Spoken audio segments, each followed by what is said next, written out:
Welcome back, everyone, to another episode of Discovering Disruptions in Tech. As always, I'm your host, Howard Holton, and I'm here this week with my friend Quentin from Conduktor. Hey, Quentin, how's it going? Doing great, man. Thanks for having me on. It's a pleasure. Yeah. So we were having a neat little conversation about a bunch of things, Don Rickles included. Yes, most importantly, Mr. Bell. Anyone in the audience who doesn't know who Don Rickles is, please, pause this, go to YouTube, look up Don Rickles and the word roast. You'll have a great time. In 3.5 hours when you're done, come back and finish watching this. So we are sitting here in, it's beautiful Las Vegas, because it's December, for CloudCon, which is otherwise known as AWS, reInvent? But that's what it has been going by for a little while now. Yeah, CloudCon. So, buzzword of the day? Is cloud the buzzword of the day? We could trade this for a little bit. You want to start? Yeah. All right. So you got cloud. I'm going to go mobile. Ooh. I'm going to go ransomware. Ooh, big data. Ooh. I'm going to go old school. Enterprise information management, otherwise known as data quality. Ooh. I'm going to see you raise you network conversions. Okay, I'm just going to win then. Digital transformation. Yeah. You just hit every single booth. Yeah. The reality is we're now living in a Gen AI world. We are. Right? And like the world is fun and the world is your oyster when you're playing around with ChatGPT on the internet, having fun, asking it questions about a Rothschild. For those who don't get that joke, have some fun, look it up. It is the current hotness. But when it comes to enterprise Gen AI, this is a data problem. This is very much a data problem. Data, people, and energy. I'd say there's challenges that transcend, like most problems, across some very big topics. Sure. But it does begin with data in a lot of different ways. The risk side of it, getting the accuracy and getting what you really want out of the LLM, right? It all really begins and ends with data and people in between. Yeah. So I was half joking about the data quality thing, but ultimately, so many of the problems we come back to really do come back to data quality. Something, if we just set up and establish really good data quality when this was in fact called enterprise information management, our lives would be a lot easier today. Yeah, if we'd fixed a lot of the things we talked about back right in the 70s when half this stuff was ideated, right? Like you or I would know. Well, we wouldn't, but we probably wouldn't be here either. That's probably true. That's probably true, right? If they'd fixed, if day one they'd have had data quality worked out, there'd be a lot less jobs created. Yeah. Strong chance I'm selling cars right now. It's true. I mean, It's true. Yeah. That's scary. It is. Because I'd probably be selling cars too, or working on a good team. Good team. So like when we're looking at data, right, and you look at the 3 V's, I think there's actually 4 V's of data, right? Volume, velocity, variety, and value. That's right. Velocity is the current kind of monster in the room, right? Because if you can manage the velocity, you can also do some deterministic work to it to determine what do I actually need to save, what do I need to retain, what has value, and what has value in its native form versus what has value for analytics only, in which case I don't necessarily need to keep the native form, right? And that brings us to kind of data streaming. That's right. Getting our arms wrapped around data streaming. So before we get into the specific technology that we want to talk about a little bit, what is data streaming and why is it important? So I think you nailed it. There's a reason I think people talk about velocity first.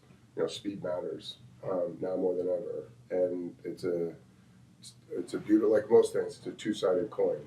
So there's the speed of change, there's the speed of information, there's the speed of, what Don Rickles video you should be watching, right? And how that keeps your attention. There's the Netflix speed, right, and recommending the next thing. But then the other side of that is all of the challenges of what breaks, of the unknown unknowns, of the things that we wish we could observe but become so expensive to actually bring all and harmonize that information together.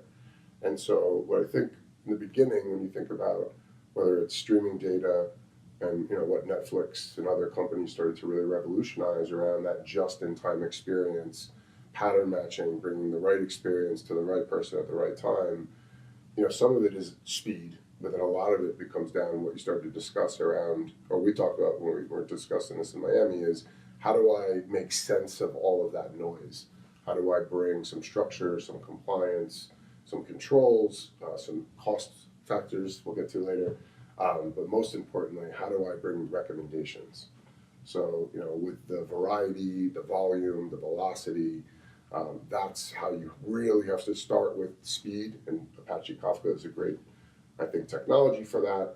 Otherwise, you really never get to the value. You just keep dumping data into things, and it's hard to, whether it's monetization or it's value for your user, it's hard to really make that happen.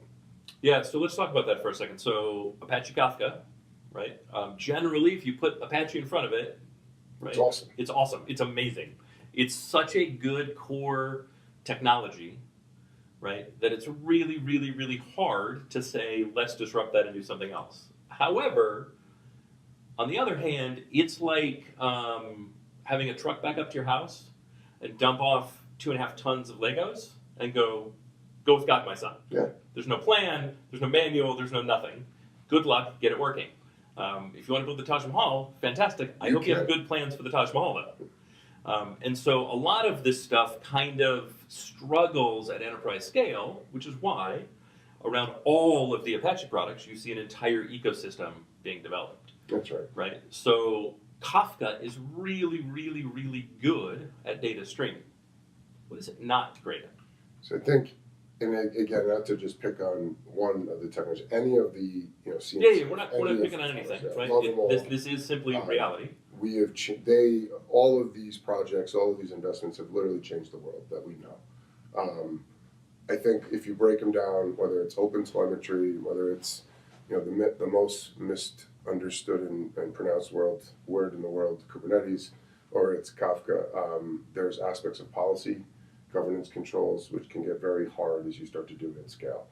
There are elements of security, encryption, protecting the data, especially as everyone wants to use, reuse, reapply, take it in its original shape and change it. There's this audit trail and gap of, is my data really protected at rest, in transit, and then as it moves through hops. I think the other one, which happens a lot, is the data exchange. So if you look at whether it's indirect data monetization strategies or direct monetization strategies, there's that. How do I better take in third-party data, share that data to them, and create these, trusted networks, wrong word, but in a sense, trusted ability to do this at speed and not create bottlenecks. Sure. Which I think brings us to the last common challenge with, again, a lot of these projects is it kind of, I talk about this a lot, they kind of go on an hour-shape approach. So at the beginning, we have this great thing, everybody can use it, bring your ideas. Then you're like, oh man, this is bad, stop with your ideas. And you bring in, control centers, right, and you have these different single points of failure bottlenecks, right, that are all with the right intentions, but delay innovation, delay time to onboard use cases and users. And then you go back to a self-service balance of policies, controls, and the right capabilities being given to people. And as amazing as all of the open source projects are, those directions aren't in those boxes, and those yellow bricks and those pink bricks aren't just matching together exactly as you need. You need an ecosystem, which I think is what, outside of the innovations, outside of the development, what has made a lot of these great cornerstone technologies thrive is the partnerships, is the ecosystem, is the brilliant people like yourself and others that have said, this is incredible, but here are some of the gaps, here's the not yets that exist, and we can plug in this hole, we can fill in this, large, hard problem that anyone can do on their own. To be fair, anyone can do on their own, but with, like anything else, is that what you want to be spending your time on? Sure. So sure. I think that's the trade-off. The reality is, right, we should be focused on what is core to our business. What's not core to anyone's business is building custom tools to surround Kafka or any other CNCF or any other Apache product. That's right. Right. The fact is, Kafka exists because you shouldn't be building data streaming yourself. And then, it's a conduit to success, right? It's if you break them down, a lot of the value prop is here's something to help your most brilliant people in your company go faster, and to give them capabilities that without, is going to take them 2 years to do on their own. The problem statement, what you said, is many companies will take that product and then still put 2 years Yeah. to build something on top or some capability. And that really, to your point, that defeats the purpose. Well, especially because this is changing so rapidly, you don't have 2 years. No. You also don't have 2 years to make a mistake. No. Right? You don't have 2 years to go down this path and then have new leadership come in, new management come in, new use cases come in, new cost constraints or business opportunities come in and go, well, that whole direction now has to be changed. We now have to do this all over, right? We've now wasted those 2 years because you were trying to do something so bespoke that it was perfect for us because we're special. When the reality is you could have got by on the 80th percentile solution that everybody else uses. That's right. 80% in a lot of these things is really often good enough. And I think one of the reasons is the requirements of today. Let's use an example. Say 3 years ago, and you're like, man, I really wish I had an interface to be able to ask a question something and get back guided insights. Wouldn't that be great? Well, yeah. Yeah. So like the world that we're in, it just changes so fast, and the opportunity cost, associated with building the perfect thing for the perfect point in time, likelihood 6 to 8 months from now, not that it'll be irrelevant, but I don't know, it might not be relevant. Well, and it's not likely where you should really spend your time. No, right? The value return. It's just not there, right? So the problems that we have to solve are really around manageability and fragility. It's fair. Right, and scalability, I would say, is the third one, right? The fragility and scalability tend to go together. Yeah. So manageability, I'd put observability under that, I'd put Yeah. security under that, I'd put governance under that, right? Those are all things that are required for manageability. And then fragility is just core to any attempts to turn these into enterprise tools. That's right. Right? And so these are the reasons why this ecosystem exists. That's right. So for those companies that are looking at data streaming and saying, we're low on the maturity curve, we want to rapidly increase our maturity, what's some advice that you give these guys? So we talk about this a lot. I think, if you look at through the lens of data, and there's different points of view, I think, on the data maturity curve and the new AI tech stack, but we tend to see that companies or parts of their business are in one of 4 stages. In the beginning, it's really about gathering and visualizing, putting data into columns and nomenclatures, trying to create better structure around so that it can actually be usable and can start to make sense to the different teams, that self-service, decentralized, and bringing things to the masses. Then you get to the next stage, which very quickly becomes a problem, which you said many times, and we talked about in Miami again, is security and scale. So it's one thing to say we have security controls on something. It's another thing to say we have security controls that are not going to break the ability for us to scale this and use think of a customer's customer kind of mindset to make it usable, deployable, etc. The next stage, I think, is, and we spoke of this a bit too, is around now having observability controls over the top. So you can secure, you can scale, you can see, but now what are you doing with the data? Is it becoming actionable? Are you getting insights and are you starting to develop true patterns out of all of the data, not just parts of it? And Sure. then breaking that data across the silos. So multi-vector databases, a great example of how this is kind of starting to disrupt. New applied observability companies, and some of the big ones have started to think about how do I harmonize the data dust and through all the different data types and giving you a visualization of what's going on across your applications, your networks, your services, your user experiences, and hopefully getting you to shift from reactive firefighting and always blaming the networking teams, it's always the network team's fault. Network's fault. Yeah, always. And into actually getting to proactive measures.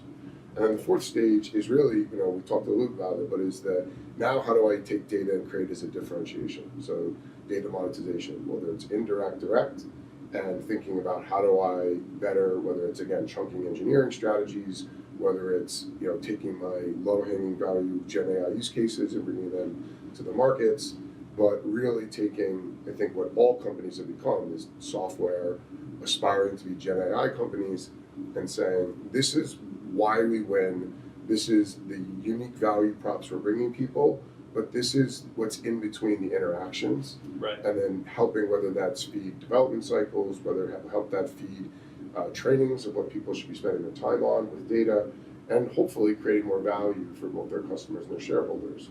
But transforming, the data mess, the data swamps into more actionable, directive things of here's what we've learned and how we're applying it. Right. I think that's an aspirational state for most companies. There's a few out there that can, I think are out clearly on the data monetization, and if they are, the early movers. But most of us, I think, are in the later stage adopters. How do I actually go from stage 1 to stage 2? For sure. And start to bring in better observability controls so that we can. Yeah. So stage 1 is focus on the signal that I know of. Stage 2 is start to sort through the noise to find signal. Stage 3 is to boost all of that signal. And stage 4 is to start to really find the nuances of signal that I thought were noise before. And bringing the disparate teams that used to, if you think about rewind time, and I love my security people, right? But a lot of their job was, to read your emails and tell you what was broken. And the Department of No. Yeah. That's what you can't do, right? And a CVE scan would come out and everybody would be judged, and and we didn't talk during happy hour. And so I think that world, like we pretended that everybody was going to come together on the campfire and DevSecOps was going to solve it. And then we realized that, you and I like Star Wars, they like Star Trek, and they hate those movies. And this is really hard. And there's a reason you have specialization, and there's a reason experience and institutional knowledge is so important. But data is the thing that can bring us together when used the right way. For sure. Right? Okay. So that's a great transition. So before we rabbit hole, I want to use that transition. So if you could give the viewer 3 things. So here's 3 things you can do today. Takeaways, action items, calls to action. What are the 3 things? Like start here, do this, do this, do this.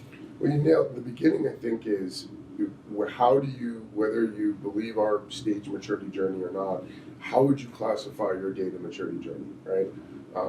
Ben Horowitz and Mark Andreessen talked about many years ago, every company is becoming a software company, then it was APIs eating the world, now it's every company and every engineer is becoming a Gen AI engineer, right?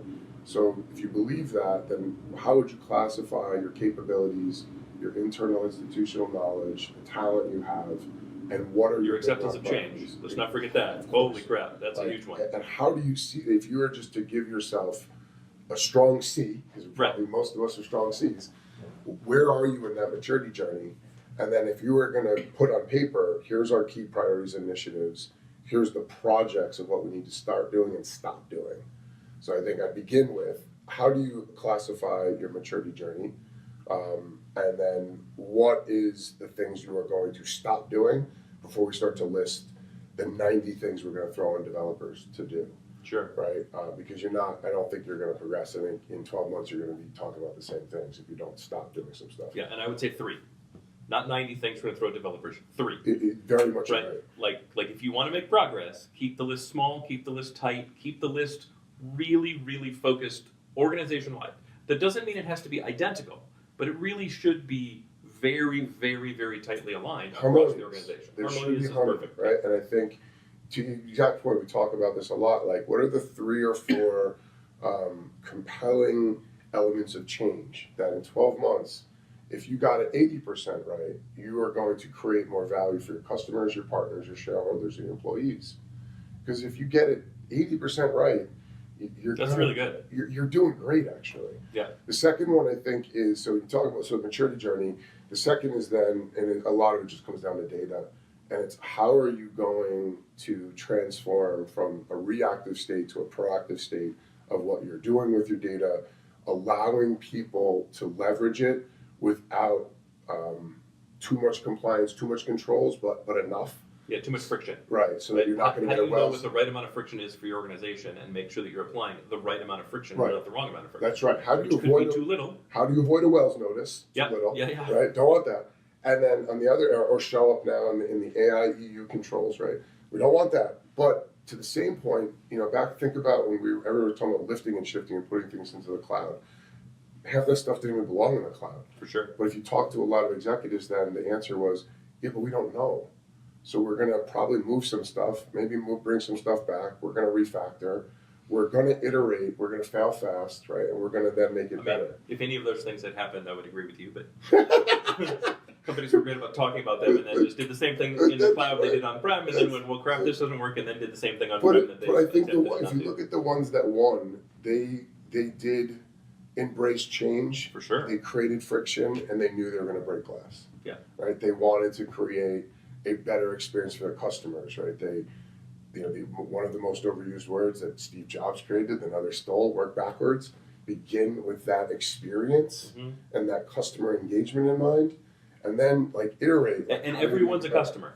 Everyone. A customer. Your internal employees are still customers. Right. They're customers of the solution. That's anyone exactly that touches it, anyone that uses it, anyone that benefits from it right. or contributes to it is a customer. We talk about this a lot at our company, that everyone in the business is a customer and a stakeholder, in the sense that if we get it right across marketing and product management and engineering and support, the woman and man in the middle is the person that benefits from the value we create, but we're the customers of that. Yeah. And so we don't accept throw it over and marketing will make it sound better, and throw it over and I don't know, product needs to build a feature. We need it. That's not a healthy business. So the last, I think, is a very great saying spoken by a very brilliant woman, that pressure is a privilege.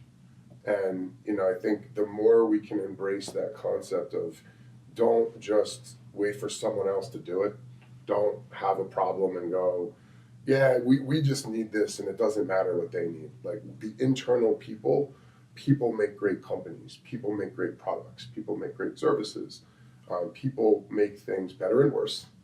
Yeah. But when harmonized, when brought together with a common mission and vision, that's when the greatest things happen. So, if I broke that down, it's find your maturity journey, really embrace that. How do I uncork the access of data and get people to, use it in the right way, the right time, the right context? It matters, but starting to expand that more. And then, I think it's, lean in. The pressure is a privilege, right? But no one's coming to save you, whether you're in a startup, whether you're at a big 100 gigantic company. It's how a group of women and men come together to fix hard things. That's why we're here. That's true. That's true. And that's the difference between true success and just getting by. That's right. And there's nothing wrong with just getting by. Sure. It's, it's okay. You get to go home. But if you set yourself up for that, know that going in. Yeah, that's right. You're probably not going to, I don't think that's, I don't think many investors are sitting around, at these conferences and others going, we need to find some people that are just trying to make it. Right. Right. I just want some people that make quota. Yeah. Right. I just want some people that barely get by. Their KPIs are right, exactly on target. It just, they underwhelm us all the time. Right. I do. I think I heard a big Anderson Horowitz was talking about how they're just looking for companies that underwhelm them all. Everybody, yeah. We're looking for investment opportunities that are just meh. The two big, you still know, the big two buzzwords are Gen AI and meh. That was where I was going with Nice.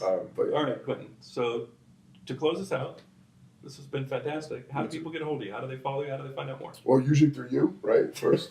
No, I think you can find us at Conduktor's, right, our website, where we're really focused on enterprise data management and a lot of things we talked about, right? How do we help people? Spelled normal, no Z's? No, we've got to change up a little things. We are a tech company, so there's a K where there should be a C, but the rest is pretty normal. I'll let you figure out which one that is.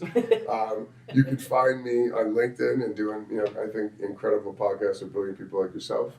And, if you're trying to, early stage days of the journey, trying to get things, put together with Kafka, or you're late stage in the journey, and we'd love to meet with you and hear about what you're doing and see if we could be of help. Awesome. Well, this has been great. So this has been another episode of Discovering Disruptions in Tech. Please like, subscribe, follow, do all the needfuls, and join us on our next episode. Thank you. Thank you.